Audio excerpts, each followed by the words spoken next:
Guys good morning, नमस्कार। कैसे हैं आप सभी लोग? उम्मीद करते हैं कि सब लोग अच्छे होंगे। तो दोस्तों अभी हैं मुंबई में और मुंबई से कोलकाता जाने के लिए तैयार। अभी तो मैं एयरपोर्ट पे रुक गया था मुंबई में ना, कहीं गया नहीं। और जिस फ्लाइट से आया था ना, सेम वही फ़्लाइट है, कोलकाता जा रही है मतलब 1-1.5 घंटे बाद। तो चलिए अब बैठते हैं फ़्लाइट में। वैसे तो लोगों की लंबी कतार लगी हुई है। मेरी सीट है थोड़ी 29th रो में। मैंने सोचा कि चलो कोई बात नहीं। और मुझे लगा अलग फ़्लाइट होगी, बट यार सेम फ़्लाइट है। और मुझे यहाँ से निकल के बाहर जा करके एग्ज़िट करके वापस एंट्री करके वापस सिक्योरिटी चेक नहीं करा के यहाँ पे आना पड़ा। सो पैथेटिक। अच्छा, तो इंडिगो वाले यहीं रोक देते। तो अभी ये फ़्लाइट जाएगी मुंबई, कोलकाता से जाएगी गया। तो ये बिहार भी जाने वाली है फ़्लाइट। तो फ़िलहाल चलते हैं यहाँ से हम लोग। और ये देखो लाइन यहाँ पे लगी हुई है लोगों की। मैं तो थोड़ा ब्लॉग शूट करने लगा, लाइन और लंबी हो गई भाई। तो गाइस देखो कितनी भीड़ है। इससे अच्छा मैं फ़्लाइट में बैठा रहता। गाइस फाइनली कार कह रहा हूँ, मैं फ़्लाइट में बैठ गया। और अभी जो सीट है ना, ये बड़ा ही अनोखा सीट है। इमरजेंसी के पास मिला हुआ है। पिछली बार मिला हुआ था तो ऐसा नहीं था, लेकिन इसमें थोड़ा सा लेग रूम बहुत ज़्यादा है। गाइस यहाँ पे है सीट और ये है इमरजेंसी डोर। और ये यहाँ पर ना ए वाली सीट नहीं है, बी और सी है। दोस्तों तैयारी हो चुकी थी और कैप्टन ने सीट बेल्ट बांधने के संकेत दे दिए थे। ऊपर एक जहाज़ जा रहा था, नीचे एक जहाज़ पीछे ठेला जा रहा था, उसको धक्का दिया जा रहा था ताकि वो अपने रनवे पे आए और प्रॉपरली उड़ जाए। मतलब एयरपोर्ट पे जाने के बाद ना एक जो फीलिंग हुई होती है ना, वो अंदर से ही एक अलग वाइब्स आ जाती है। और ये गो एयर देखो, मैंने साथ साथ देख रहा था साइमल्टेनियसली, कुछ पंछी थी, कुछ चिड़िया थी ना, वो उड़ रही थी। मैं यही सोच रहा था कि यार चिड़िया से ना एरोप्लेन को कितना खूबसूरत तरीके से डिज़ाइन किया गया। उसके पंख चोरी किए गए, उसके पेट को चोरी किया गया और उस पेट के अंदर यात्रियों को बिठा बिठा करके आज एरोप्लेन में सफ़र कराया जा रहा है। यहाँ पर फ्लैप्स खोल रहे थे, अक्सर आप लोग देखे होंगे गौरव तनेजा सर के व्लॉग में। तो वो बताते हैं कैसे फ्लैप्स वगैरह खुलते हैं रनवे वगैरह पे, जैसे ब्रेक्स वगैरह के लिए क्या क्या चीज़ें। तो बहुत सारी चीज़ें सीखने को मिली। फ़िलहाल एरोप्लेन में बैठ चुके थे, कुर्सी की पेटी हमारी भी बंद चुकी थी, रनवे पे प्लेन आ चुका था और प्लेन टेक ऑफ के लिए बिल्कुल तैयार था।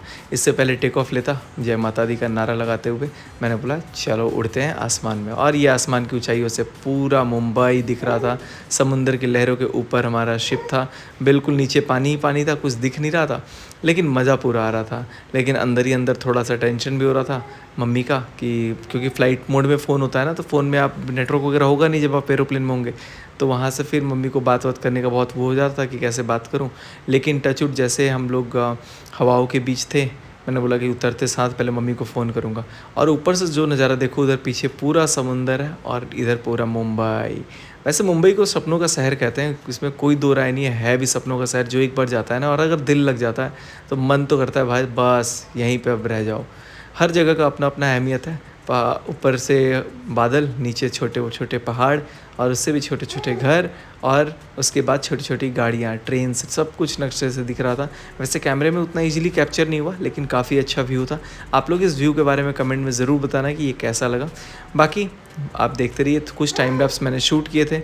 आई होप कि आपको ये भी पसंद आएंगे। वैसे बादलों के बीच में ना, चीरते हुए बादलों को एकदम एरोप्लेन हमारा निकल रहा था, कितना खूबसूरत, इतना ऑसम फीलिंग था कि आपको क्या ही बताएं। खैर भूख भी लग रही थी, सुबह से कुछ खाया नहीं। मैंने बोला एयर हॉस्टेस को, मैडम जी मैगी खिलाने की कृपा करो। भाई साहब 250 रुपये का 50 रुपये वाला मैगी मिला मेरे को। 250 रुपये इसके ऊपर MRP प्रिंट था, शायद 200 का मिला था मुझे। फिर मैंने एक बोला कि मुझे मैगी से काम नहीं होगा, एक जूस भी दो। और मैंगो का जूस इतना टेस्टी, 150 रुपये का ये जूस था जो 20 रुपये मार्केट में मिलता है। लेकिन ये जो जूस था ना, ऐसा जूस मैंने कभी ज़िंदगी में नहीं पिया था। जूस कम, शेक ज़्यादा लग रहा था।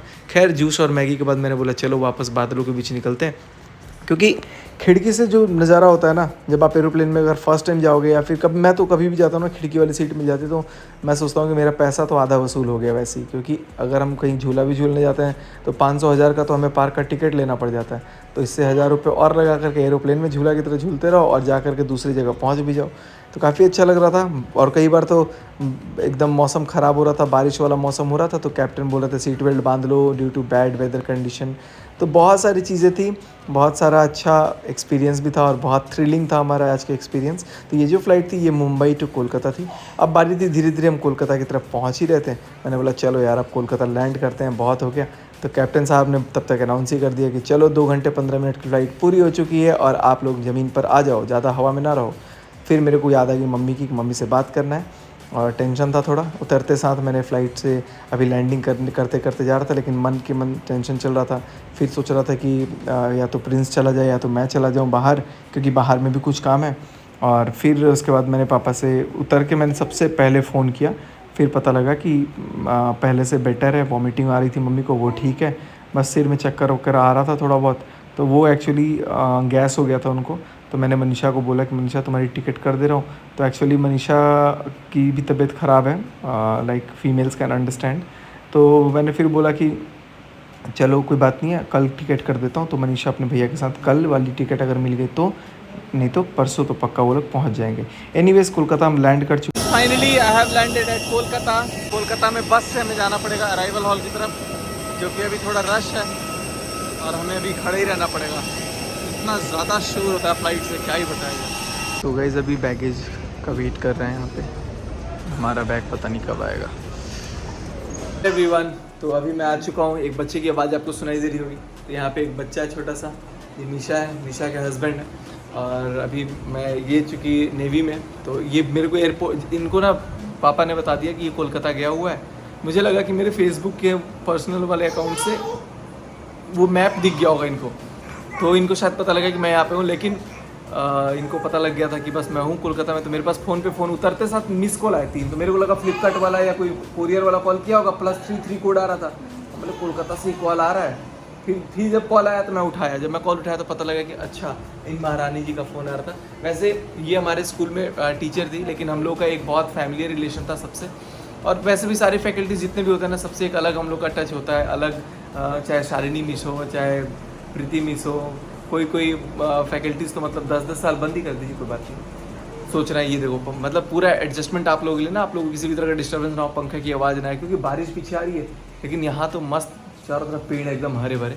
तो टीचर्स, अक्सर लोग सोचते हैं ना एम्प्लॉई होते हैं, तो एम्प्लॉई तो होते होंगे, लेकिन हम लोगों के लिए ना मतलब एक फैमिली मेम्बर जैसे होते हैं। और इसीलिए अपनी शादी में तो ये नहीं बुलाई हम लोग को, क्योंकि लॉकडाउन में कोरोना में था, कोई हिल नहीं सकता था। ये चुप के बोले कि चलो भाई कम पैसा लगेगा, खर्चा कम लगेगा, जल्दी से निपट जाते हैं।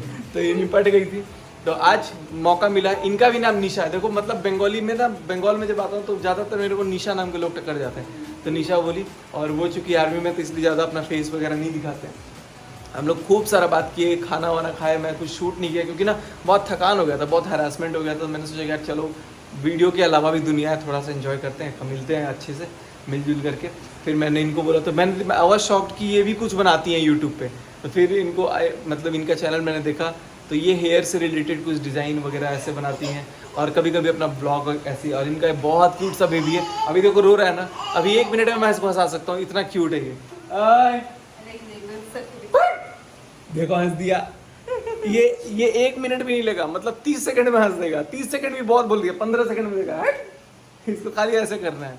तो ये होता है लगाओ बच्चों के साथ, तो आपको पता ही है थोड़ा सा लगाव है। अभी मुझे जाना है अपने वीज़ा के लिए फ़ोटो खिंचाने, लेकिन बारिश बहुत तेज़ हो रही है, अब समझ नहीं आ रहा है जाए तो जाए कैसे। मेंढक तो है नहीं, मेंढक होते तो थोड़ा पैंको करके निकल जाते। ये लोग कैसे हंस रहे हैं, सिर खुजला रहा है। ये क्या बोल रहे हैं? हाय बोलो हाय। तो अब मीरा मैडम को भी टेंशन हो गया होगा कि निशा मिस के घर सचिन सर चले गए। तो मीरा मैडम देख ही रही होंगी। एनीवेज गाइस, चलते हैं, थोड़ा सा मार्केट, बहुत अर्जेंट काम है। अब मैं सोच रहा था ना थोड़ा सो जाऊँ, लेकिन पता नहीं मुझे नींद ही नहीं आ रही है, क्योंकि बहुत सारा टेंशन भी अंदर माइंड में चल रहा है। और बस मम्मी अभी शाम तक ठीक हो जाएंगी तो मैं आगे प्रोसीड करूँगा। अगर लगेगा कि नहीं ठीक नहीं है तो मैं यहाँ से डायरेक्ट फ्लाइट लेके घर वापस जाऊँगा। अभी तक तो मेरा मूड यही कर रहा है, लेकिन फिलहाल मम्मी बोली कि रुक जाओ देख लो, हाँ शाम को बताते हैं। तो जैसा होगा उसके अकॉर्डिंग आप लोग को अगले ब्लॉग में पता चल जाएगा। लेकिन अभी हम लोग दोनों तरफ मझधार में, किधर जाना है। प्रिंस को सोच रहा था भेज दूँ अकेले, लेकिन फिर वो कह रहा है कि अकेले मेरे को दिक्कत होगा। तो देखते हैं, अब आप लोग बने रहना, जैसा भी होगा आपको दिखाएंगे।